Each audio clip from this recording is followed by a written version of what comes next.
কিছু পার্সোনাল অসুবিধার কারণে পেঞ্চের এই পরের ভিডিওটি দিতে বেশ খানিকটা দেরি হয়ে গেল। যাই হোক, দুপুরে তাড়াতাড়ি খেয়ে দিয়ে আমরা শুরু করলাম আমাদের আফটারনুন সাফারি 12 তারিখে।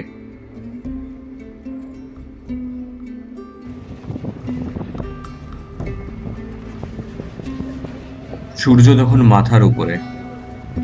মধ্যপ্রদেশের গরম টের পাচ্ছিলাম বেশ ভালোই। আর আমাদের জিপসি ধুলো উড়িয়ে চলতে থাকলো জঙ্গলের মধ্যে দিয়ে। সাফারির শুরুতেই আমরা দেখা পেলাম দুটি জ্যাকেলের। আচ্ছা ঠিক আছে। ওই একটা ক্যামেরা দেখে পাঠিয়ে নিজেদের মধ্যে খেলায় ব্যস্ত ছিল তারা। তাদেরকে নিজেদের মতো থাকতে দিয়ে এবার আমাদের জিপসি ছুটল বাঘ খোঁজার উদ্দেশ্যে। আর কিছু দূর যেতে না যেতেই আমরা দেখা পেলাম সকালের সেই বাঘটিকে, যাকে ছেড়ে আমরা অন্য রুটে গিয়ে দেখা পেয়েছিলাম লেপার্ডের। ওই তো ওই জলের কাছে ওই তো ডোরা কাটা দেখতে পাচ্ছি আমরা, সেই আবার জলের জায়গায় বাঘ দেখতে পেলাম। কোথায় বলো তো, আমি একটু দেখি। আমি দেখতে ও দেখতে পেয়েছো তো? হ্যাঁ, বুঝতে পেরেছি। মুখটা কি এদিকে আছে অন্তত মনে হচ্ছে আছে। আরে না, গাড়িটা এগুলো কি করে হবে, একটু বলতে হবে তো। হ্যাঁ ঠিক আছে, মুখ এদিকে আছে, সামনে নিয়ে তো, সামনে জানা সেই সেই দুপুর থেকেই সে শুয়ে আছে এই জলের ধারে, হয়তো এই প্রচণ্ড গরমের হাত থেকে একটু স্বস্তি পেতে। আর আমরা যতক্ষণ সেখানে ছিলাম বেশিরভাগ সময় সে শুয়েই কাটিয়েছিল। সেই জলার ধারে দাঁড়িয়ে থাকতে থাকতেই আমরা দেখতে পেলাম একটি পাইড কিংফিশারের ওড়াউড়ি আর মাছ ধরা।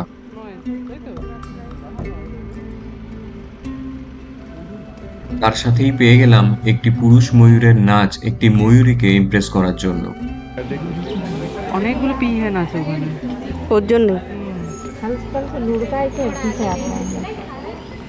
ওদিকেই তাকিয়ে আছে আমরা তো উধার মুখ কি পিহেন হলে তোর দিকে তো ঘুরতো,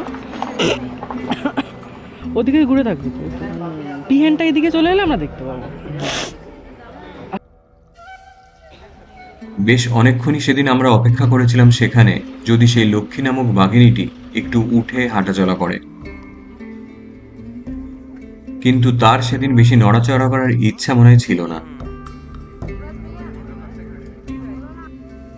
শুধু কয়েকবার আড়মোড়া ভাঙা বা এদিক ওদিক নড়াচড়া করা ছাড়া আর কোনো অ্যাক্টিভিটি আমরা তার দেখতে পাইনি। সঙ্গে এও জানতে পেরেছিলাম যে এই বাঘিনীটি এখন প্রেগনেন্ট। আর কিছুদিনের মধ্যেই এই বাঘিনীটিকে দেখা যাবে তার লিটারদের সঙ্গে। সেদিন বিকেলে বেশ কিছুটা সময় সেখানেই কাটিয়ে আমরা ধরেছিলাম ফেরার পথ।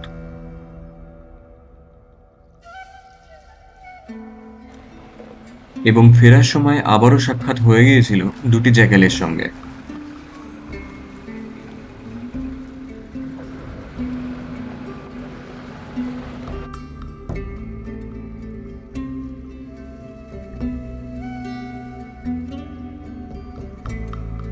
অতঃপর হোটেলে ফেরা এবং পরের দিন সকালে সাফারির জন্য রেডি হওয়া। সাথে সন্ধ্যেবেলায় একটু পাকোড়া আর চাও ছিল।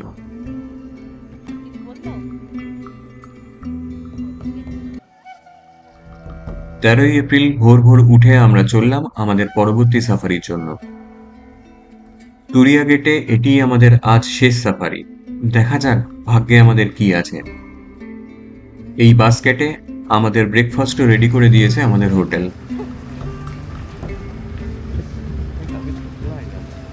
আজকে তুলবো আজকে না না না আজকে তো গ্রীষ্মকাল হলেও জঙ্গলের সকাল সবসময় বেশ মনোরম। হালকা শীত শীত ভাব আর সূর্য ওঠার আগের আভা জঙ্গলের চারিদিকে ছড়িয়ে রয়েছে। আর জঙ্গলে ঢোকার মুহূর্তেই এইরকম একটি ওয়েলকাম সত্যিই মন ভরিয়ে দেয়।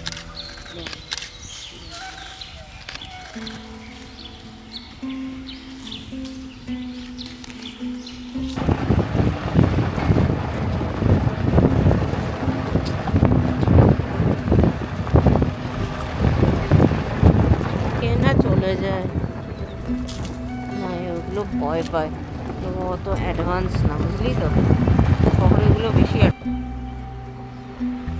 আর একটু পরেই আমরা দেখা পেলাম একটি গোল্ডেন ব্যাক উডপেকারের। দুর্দান্ত দেখতে এই উডপেকারটি সকাল সকালে নিজের কাজে ব্যস্ত।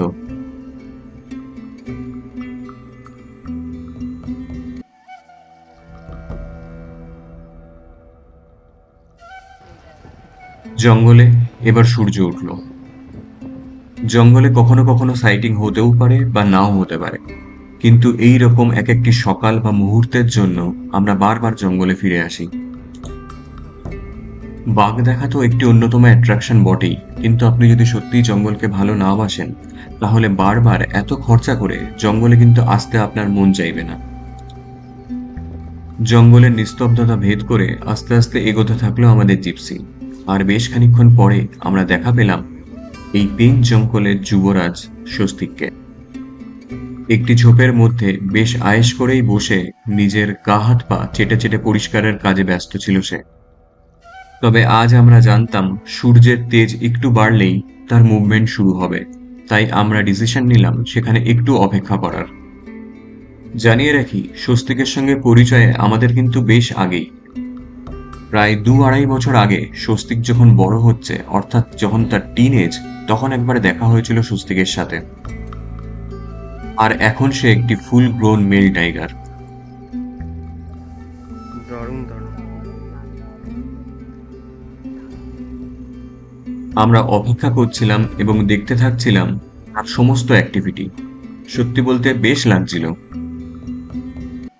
হুম হুম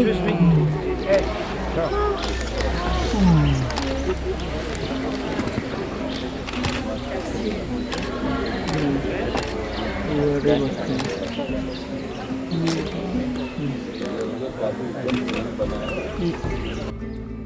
এবং আমাদের এক্সপেকটেশন অনুযায়ী সূর্য উঠল এবং তার মুভমেন্ট শুরু হলো। এবং স্বভাব সিদ্ধভাবেই সকালে উঠে তার প্রথম কাজই ছিল প্রাতঃকৃত্য করা। এরপরে তিনি হয়তো জঙ্গল রেইকিতে বেরোবেন।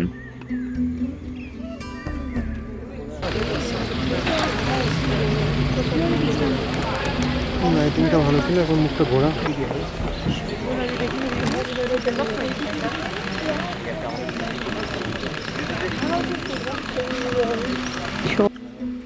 এবং তারপরেই সে জঙ্গলের দিকে হাঁটা শুরু করলো। দুঃখ লাগলো এই ভেবে তার সঙ্গে সাক্ষাৎ কি আজ এইটুকুই। তবে সে হয়তো আমাদের সঙ্গ অত তাড়াতাড়ি সেদিন ছাড়তে চায়নি, তাই জঙ্গলের মধ্যে থেকে ঘুরে আবারও কিছুক্ষণ পর চলে এসেছিল আমাদের একদম সামনে।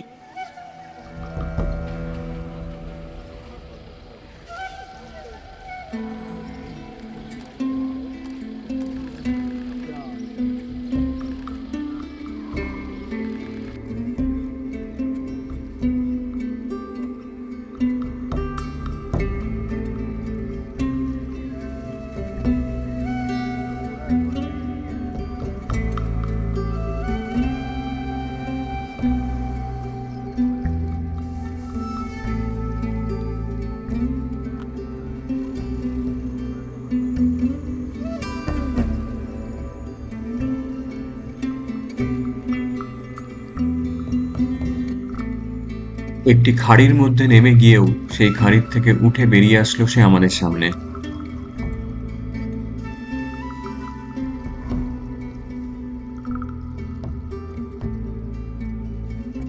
ক্যামেরার লেন্সে তার প্রতিটি পদক্ষেপে বন্দি করছিলাম আমরা। তবে কিছুক্ষণ পর আমাদের সবারই উপলব্ধি হয়েছিল যে ক্যামেরা, লেন্স সবকিছু সরিয়ে রেখে এই সুন্দর মুহূর্তকে শুধুমাত্র খালি চোখে প্রত্যক্ষ করি। এবার কিছুক্ষণ কোনো রকম ভয়েস ওভার ছাড়াই আপনারা প্রত্যক্ষ করুন পেঞ্চের যুবরাজ স্বস্তিককে।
তার এই ধীর পদক্ষেপে আমাদের সামনে থেকে আমাদের সম্পূর্ণ উপেক্ষা করে বিচরণী প্রমাণ করে এই রাজত্ব তার নিজের।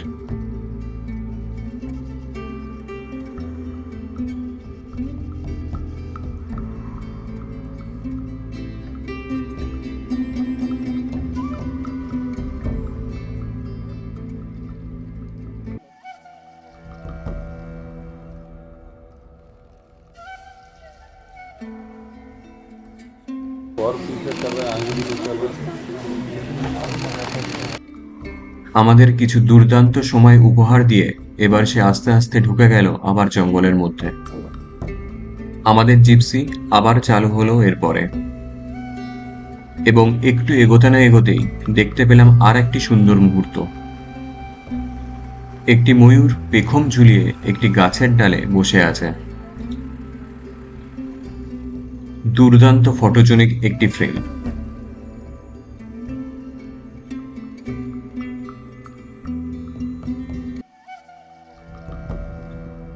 এবার আমরা পৌঁছে গেলাম পেঞ্চ নদীর তীরে। জঙ্গলে যখন প্রথম আসা শুরু করেছিলাম, আমাকে একজন জানিয়েছিলেন যে জঙ্গলে এসো শুধু জঙ্গল দেখতে, জঙ্গলকে ভালোবাসতে। যদি শুধু বাঘ দেখতে জঙ্গলে আসো, সেক্ষেত্রে হয়তো তোমাকে নিরাশ হয়ে ফিরে যেতে হবে, কারণ টাইগার সাইটিং এর কোনো গ্যারান্টি হয় না। কিন্তু তুমি যদি জঙ্গলকে ভালোবেসে জঙ্গলে আসো, সেক্ষেত্রে বাঘের দেখা পাওয়ার সম্ভাবনা অনেক বেশি। আর যদি বাঘের দেখা নাও পাও, তাহলেও মন খারাপ করে তোমায় ফিরে যেতে হবে না। সেই উপদেশ এখনো আমি অক্ষরে অক্ষরে পালন করি, এবং তার ফলস্বরূপই বারবার জঙ্গলে ফিরে আসা। যদিও এখন পেঞ্চ নদীর জল অনেকটাই কম, তবুও তার সৌন্দর্য কম না। এবং উপরি পাওনা জলে ভেসে বেড়ানো বিভিন্ন হাঁস বা বিভিন্ন পাখিদের ওড়াউড়ি বা বিভিন্ন অ্যাক্টিভিটি, চুপচাপ দাঁড়িয়ে থেকে সেইগুলোকে উপভোগ করারও এক অন্যরকম আনন্দ আছে। বাঘ দেখার উত্তেজনা এবং তার পরপরই এই শান্ত পরিবেশ, এক অদ্ভুত কন্ট্রাস্ট। এবার জঙ্গলের মধ্যে কিছুটা উদ্দেশ্যহীনভাবে ঘুরতে ঘুরতেই আমাদের সঙ্গে ঘটল এক অদ্ভুত ঘটনা। হঠাৎই দেখা পেয়ে গেলাম আরেকটি মেল টাইগারের রাস্তা পেরোনো, যদিও খুব অল্প সময়ের জন্য, তাই বেশিক্ষণ ফ্রেমবন্দি করতে আমরা পারিনি।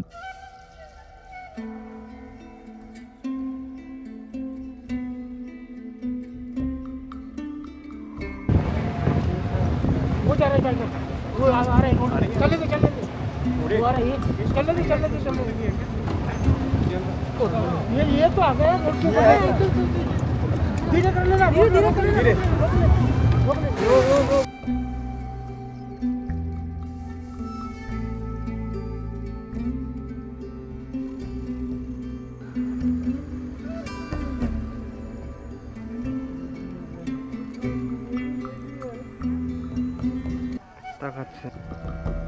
এই ক্ষণিকের আলাপ সেরেই আমরা সেদিন ছুটেছিলাম ব্রেকফাস্ট করতে, কারণ পেটে তখন ছুঁচোই ডন মারছে।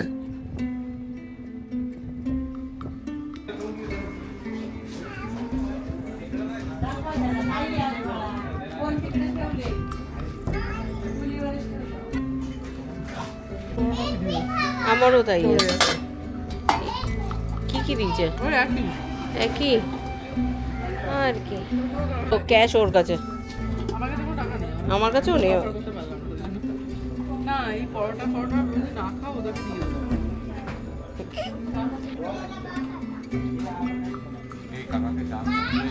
ভাই আমি আর ডেকে আর দুর্দান্ত দুটি সাইটিং এবং ব্রেকফাস্টের পর আমাদের মন বেশ প্রসন্ন, তাই গল্প করতে করতে আমরা আস্তে আস্তে ফেরার পথ ধরলাম।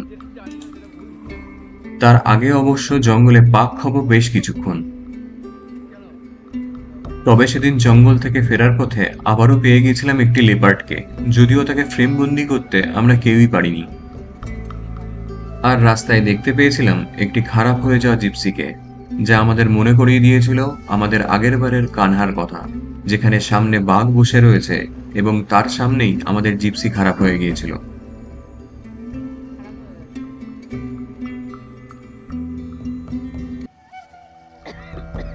আমাদের পেঞ্চের এই পর্বের গল্প এই পর্যন্তই। এর পরে থাকবে শেষ পর্ব, যেখানে আমরা সাফারিতে গিয়েছিলাম পুরসাপার গেটে, যা পেঞ্চেরি অন্তর্গত কিন্তু মহারাষ্ট্র রাজ্যের মধ্যে পড়ে। ভিডিওটি ধৈর্য ধরে দেখার জন্য অনেক ধন্যবাদ।